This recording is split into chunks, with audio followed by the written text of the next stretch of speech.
Он, по-моему, в шоке, все доставай его оттуда. Базя.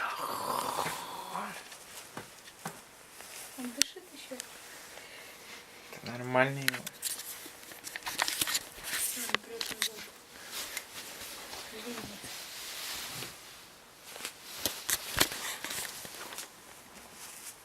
Базя.